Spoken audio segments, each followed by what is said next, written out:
welcome back to my channel. I hope you've been well, and I'm sorry that I haven't been uploading any new videos. Yeah, I've been having some trouble with my eyes, and I couldn't really see that much. I mean, hasn't been that bad, but it's been okay-ish.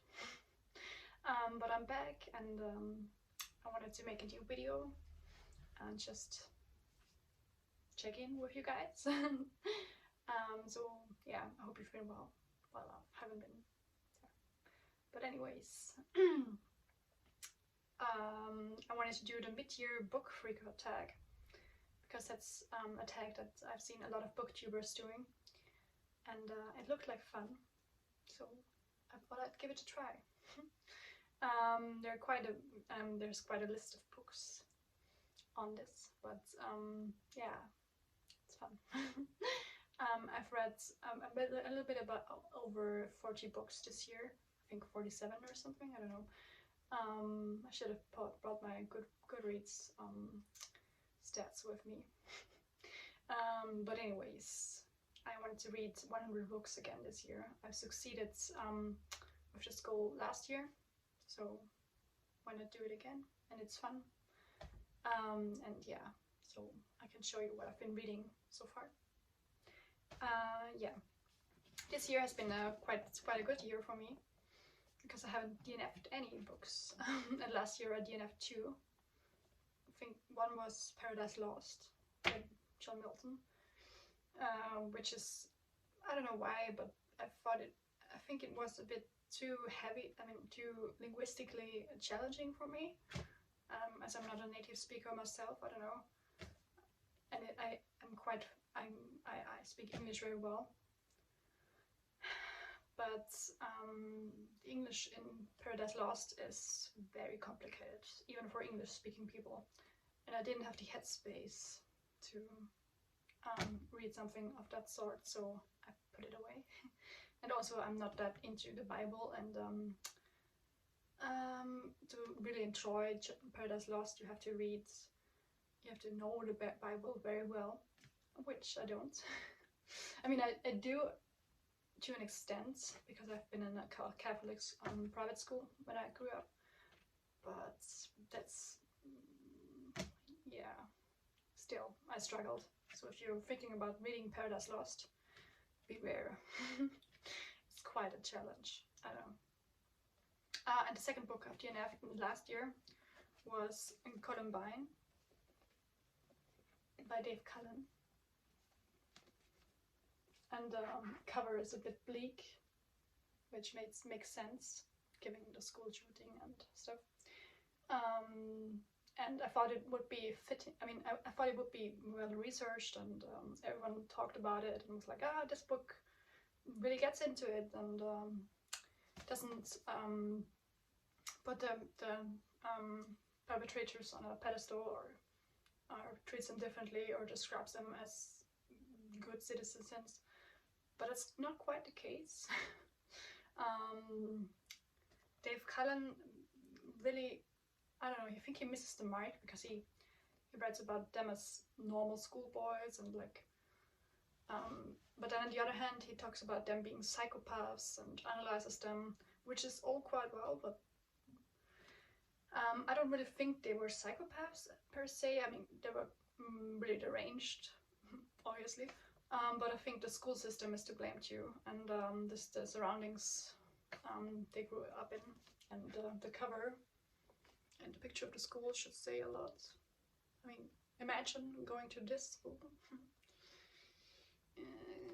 Not the most promising outlook to your life. Anyways, I think the teachers and the school system and everything in that should be looked at more thoroughly, because it is to blame for a lot of these things. I mean, not really the school system, it's not to blame for mass school shootings, the gun laws are too, but the way we grow up in institutions like this. Foucault once said that once described institutions as prisons, and I think he has a good point. Schools are a bit of a prison if you think about it. I mean, who really honestly liked to go to school? If you say yes, then good for you. I mean, great. All the power to you.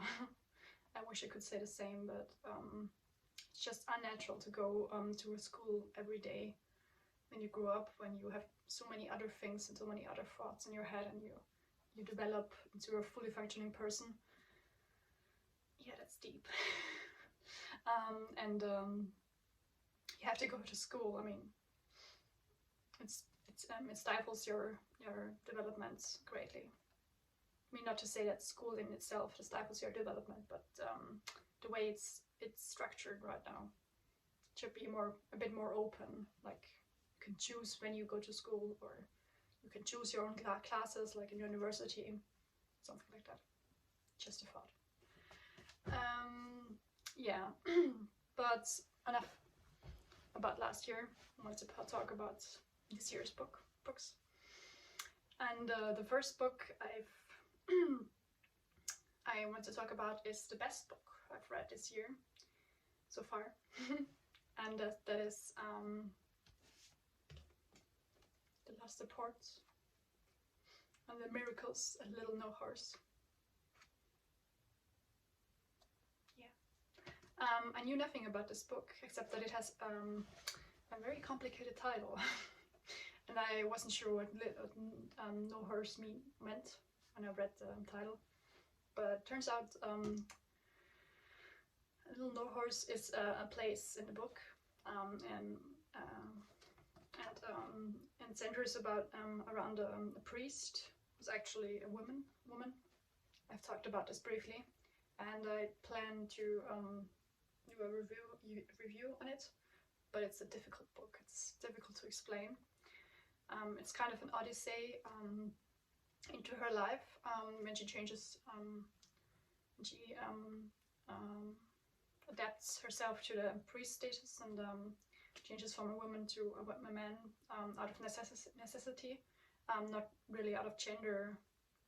I don't know, she doesn't change for personal reasons per se, but because of necessity. Sorry, it's a tongue.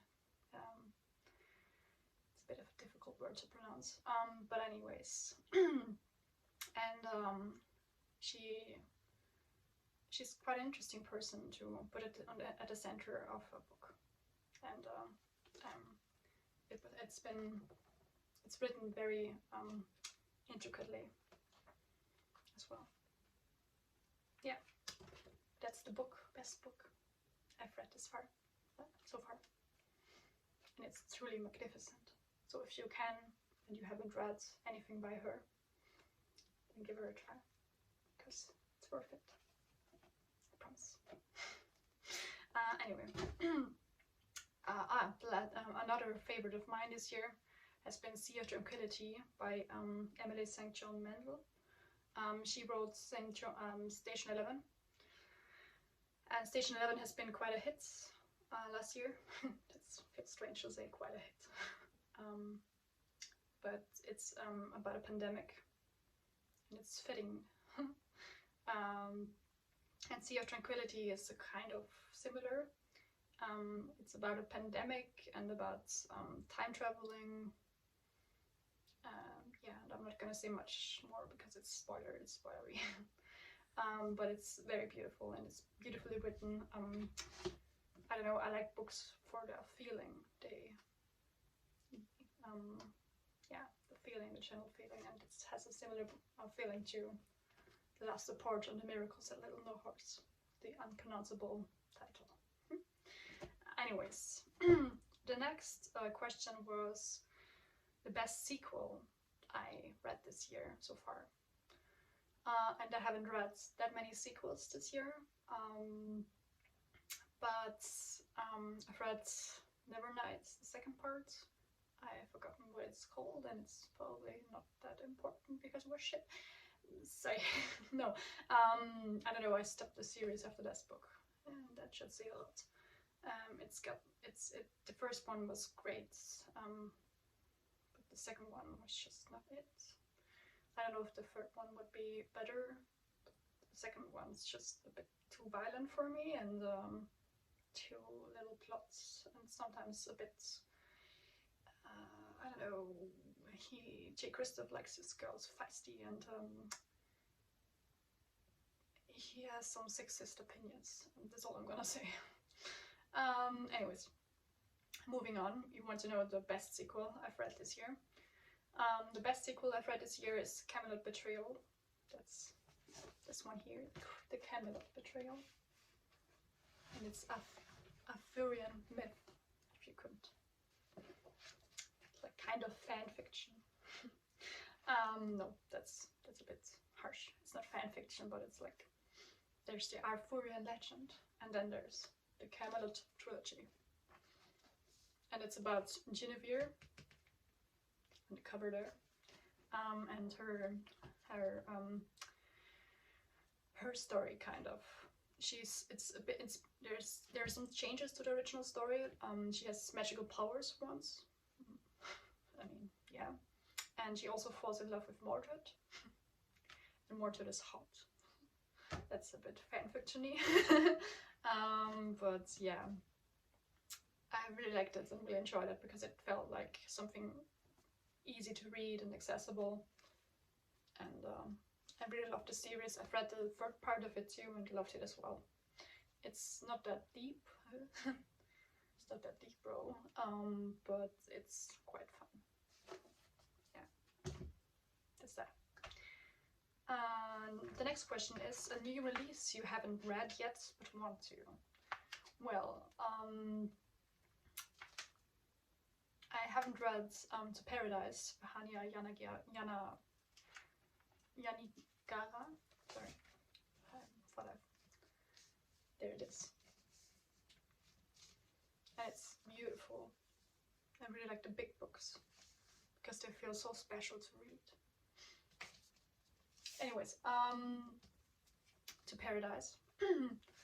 Because I have, I mean, all of you know, or most of you, or some of you, I don't know, many, know A Little Life by her, by Yanagara.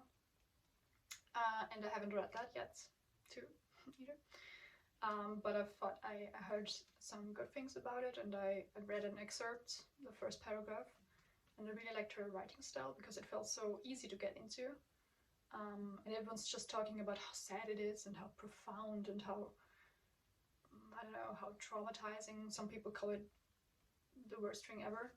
And I don't know, I want to read something that creates that much emotion in readers. And also I haven't heard anything else except that it's sad, so why not more? What else is there to say?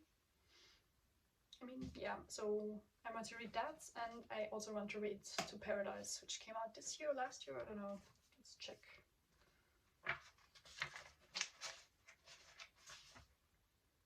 Came out this year, yes. So it's a new release I haven't read yet. Okay. Well, the next question is, sorry, I have the questions right here. Yeah, my most anticipated read for the second half of the year. That would probably be The Daughter of Dr. Moreau by Sylvia Garcia. I forgot her name, but the author who wrote Mexican Gothic. Mexican Gothic is behind me somewhere on the shelf. It was magnificent. And it reminded me of the days I read it on my phone, and I had to tap, like you read an ebook on your phone.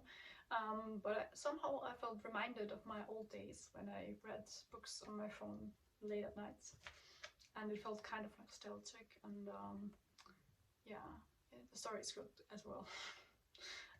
So yeah, I want to read her second book. I don't know, it's not her second book, but it's another book from her, I think. Yeah, but I want to read some more books by her, because Mexican Gothic was it was Gothic horror. I mean, Gothic, and Gothic is something I enjoy very much, and there are not many authors who write Gothic nowadays, which is kind of a bummer, because why would you? Yeah, anyways, that's that. The next question is my biggest surprise. Yeah, my biggest surprise. My biggest surprise as of I wouldn't have expected that much from it, was arsenic and adobo. There it is. Look at it. Because it has such a childish cover. I'm so sorry. I'm not much of an YA reader, and I thought this was classic YA because the cover was like a bit comic style, graphic novel, youngish style. Yeah, but it wasn't. It was I don't know. It's a murder mystery, and it's also a family story, and it's really heartfelt, and it really goes into detail about the family that goes through some hardships and has to fight a murder accuser because they're innocent and someone accuses them of murder in their restaurant, their family restaurant, and yeah, then it goes down. Yeah, and if that intrigues you, then arsenic and adobo. It's very great. It's really great, and I didn't expect that when I heard about it, mainly because of the cover, and then because of the title, because yeah, I thought it was just another YA, and it's also not a standalone. It's part of a series. So the more the merrier, and I'm definitely gonna read the other ones. Yeah, because this was just really nice, really heartfelt. Anyways, then next question is my favorite new author. Yeah,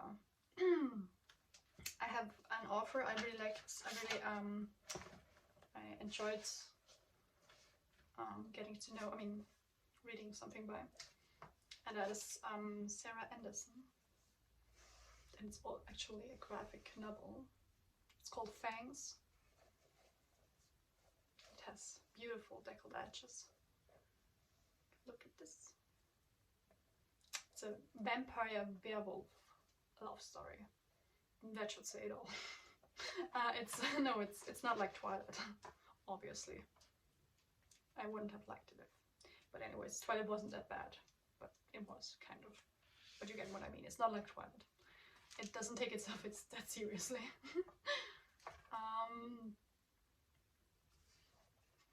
Like there's some really funny bits in it.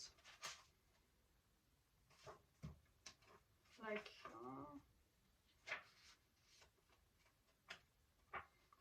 thinking about what I could show you.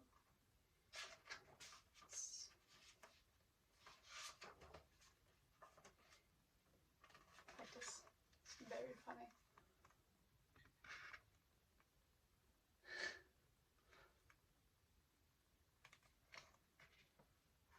Yeah, and it's drawn. The drawings are very nice too. Look at this. Cute.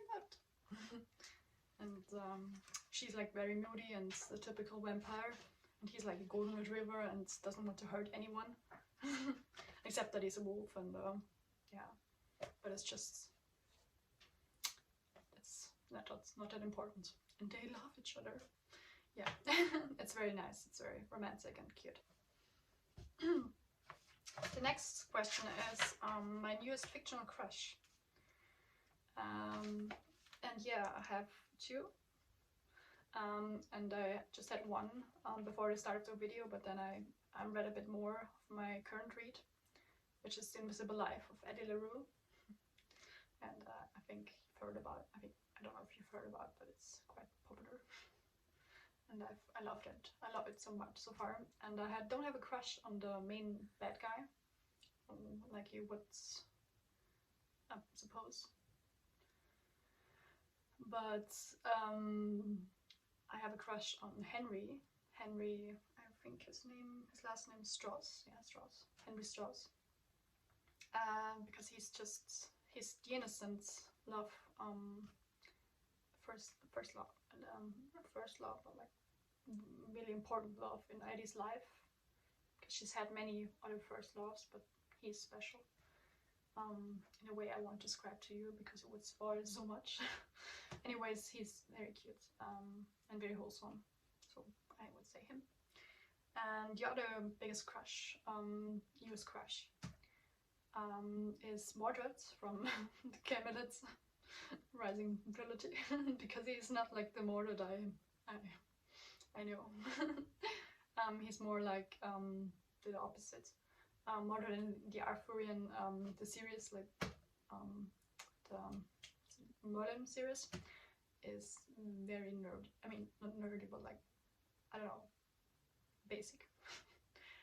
And Mordred in this Camelot Rising trilogy is really mysterious and the classic bad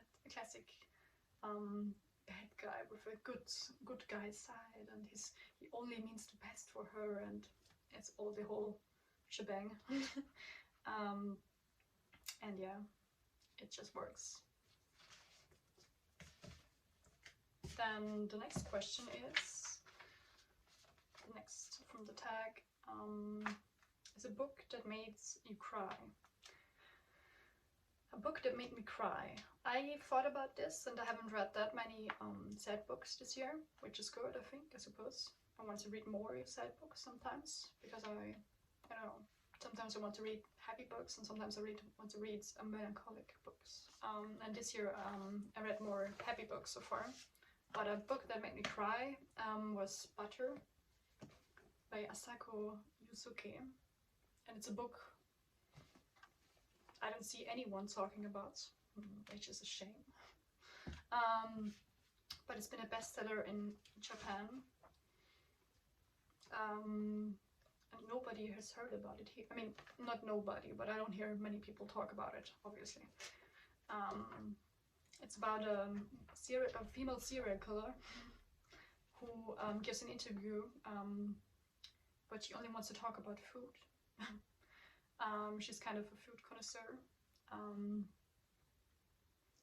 And yeah, she describes why she did the things she not describes why she did the things she did, but she talks about it. And to her, she did nothing wrong. And it's more of a social critic on the Japanese system and the way the way women get treated. But in the end, there's a twist, and it turns out she wasn't that. She hasn't had. Murder is never justifiable, so there's that. Anyways, it's very. I don't know. I've cried because it talks about family values and about friendship and about how what your position in society, in Japanese society in general is, and how you can shape that to your own, I don't know, to your own liking, without having to adapt to stereotypes and the way Japanese society wants you to be. And yeah, I think that's very beautiful. That's why I cried. Because it's, I don't know, it's very liberating in a way. Yeah, it's that. And it has a nice cover too. The yellow hair and butter. There are a lot of passages about butter. That's why it's called Butter. And it makes you hungry.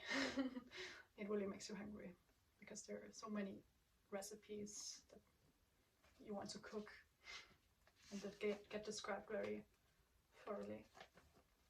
Yeah, that's Butter. Then a book that made you happy. That's the quintessential book that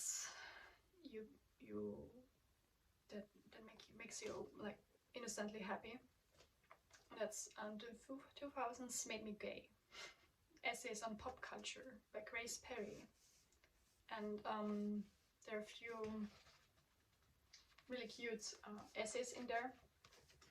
Some about Katy Perry and pop culture in general, and why she's called Grace Perry, and her I think aunt or great grandma or something like that, it's called Katy Perry. and she always thinks about Katy Perry when her aunt or my grandmother, I don't know what kind of relative, but her relative, when she hears I Kissed a Girl, and it's very weird for her. Yeah, and it's very, I don't know, it's very accessible and very cute. And I read the essays on one. I mean, I read the whole book in one day because it's just there are just a few essays in there, and it's very easy to read and very fun. So that's the 2000s Made Me Gay. A great title, by the way. That rhymes. Wasn't on purpose. Maybe it was. Anyways, the next question is the most beautiful book you've bought so far or received in 2022, and that's I couldn't decide, so I picked two. The first one I picked is a German one. This I like this one. But the first one I picked was Pastel by Lee Friend. I only bought it for the cover, mainly, and then I read it and I knew why. The book is trash. I'm sorry, it just is. Some people would disagree with me and say it's high literature, but it's just unreadable. They're just like some random passages talking about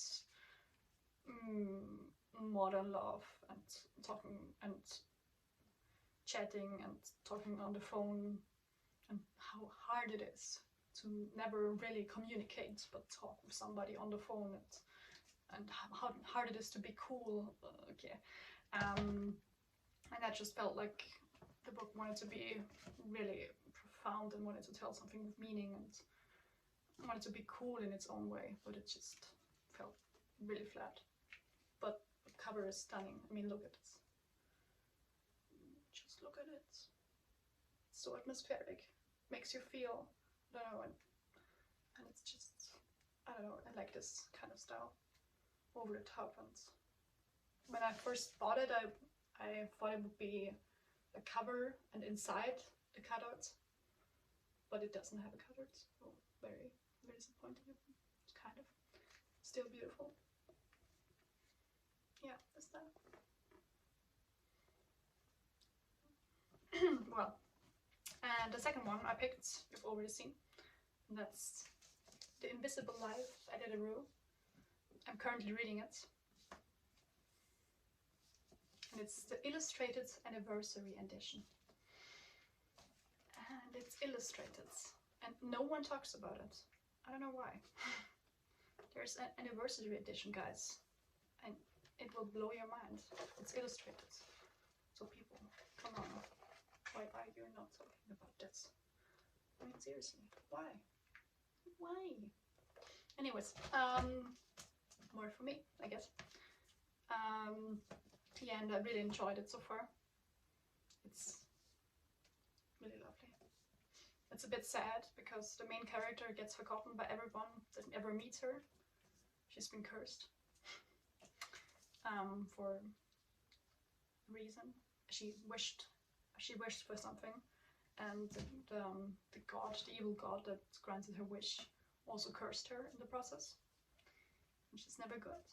Anyways, that's that. Look at it. It has grey. It has some flaws, but I like them. I don't know, the printing is a bit, maybe they're not talking about that because it seems a bit rushed. And like, this is too big, kind of. But anyways, the cover inside, let's look at it. Look at it all. They're all individual artists, like fans, and they're all credited inside, so don't worry. This is how it looks inside. There's another version of it. I see quite a bit. The blue one, I think, but never this one. This one's just magnificent. Anyways, then the final question is the books I want to get to before the year ends, and that I've picked 4 books, and I'm surprised by myself. I haven't picked more, and I probably will read more. So get ready. But the four I've picked so far are, first of all, this beautiful copy of The Wizard of Oz. Look at it. Isn't it beautiful? I bought it in Denmark. And I'm going to Denmark for a semester. Next semester. Sorry, my foot hurts. And I wanted to read it in Denmark, so that's why I want to read it this year and finish it in Denmark, because it feels fitting. Yeah, and it's also beautiful. And The Wizard of Oz. I mean, why have I never read this before? Where have I been? Anyways, this is getting read. Then the next book I borrowed from the library, and that's Nala's World. There you go. And it's a cat on travels. And I'm going with my cats to Denmark. Yeah, I know. For his whole semester. And so I wanted to get inspiration, because this guy found a stray cat on his travels, and then he took her on his travels all around the world. And there's a map where he's been. Go. And it's just fascinating, and so many people have told me that I don't know, have asked me why I would go with my cat, and why would I not just leave her. And to them I say, he's done it. I can do it. My pet is leash trained, and she's just like a dog, and she loves to go with me to places. So why not take her? Why? Life's short. Live, please.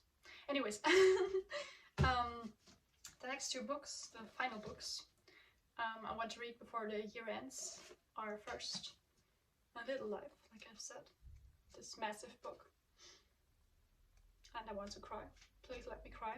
If I don't trust anyone ever that says anything about a book. I will only make my own judgments. No one tells me anything. No, sorry, seriously. Please make me cry. Crazy. And the final book, I mainly want to read because of the cover. I should have said that one for the most beautiful cover, but like, look at it. Look at it. It's so atmospheric too. It looks like a thunderstorm, and it's called The Fisherman. It's a horror, which makes it all that better. I mean, look at this one's beautiful back. Ooh. Yeah. It just looks very, very cool. Very, I don't know. Very, yeah, mysterious, and like the perfect horror. So here's that.